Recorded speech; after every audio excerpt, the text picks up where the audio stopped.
আজকে রান্না করবো আলু দিয়ে পাঙ্গাস মাছ। মাছটাকে প্রথমে ভালো করে ধুয়ে নিয়েছি, তারপর লবণ দিয়ে কতক্ষণ রাইখা ধুয়ে নিয়েছি, এরপর হালকা গরম পানি দিয়ে ভালো করে পরিষ্কার করে নিলাম। এখন দিব মরিচ, হলুদ, লবণ।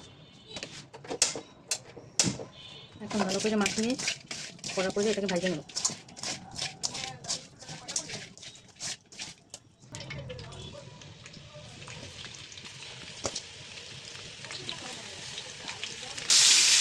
মাছগুলো এক পাশ ভাজা হয়ে গেছে, এখন আমি দিয়ে দিলাম।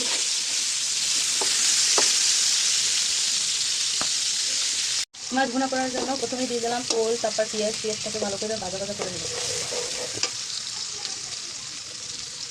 পেঁয়াজটা ভাজা শেষ, দিয়ে দিচ্ছি আদা রসুন বাটা একত্রে বাটি।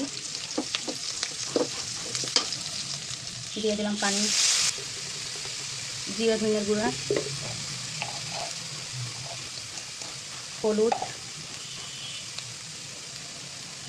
মরিচ। মানে এটাকে মশলাটাকে ভালো করে কষাবো।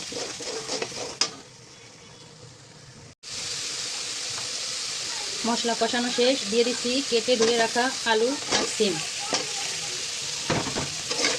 এখন এই আলু আর সিমও ভালো করে কষাবো, যাতে মরিচ হলুদের গন্ধটা না থাকে।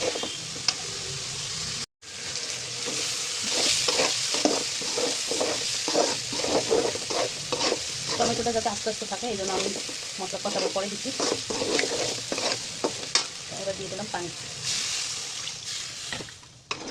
ঢেকে দিলাম 5 মিনিটের জন্য। ফিরে আসলাম 5 মিনিট পর। এখন এই মাছটা দিয়ে দেবো।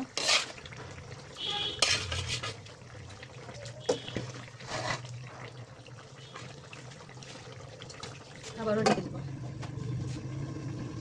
রেডি আমার মাছ ভুনা।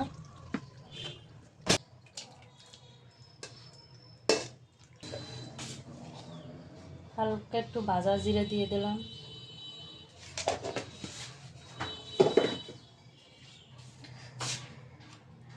এই যে রেডি।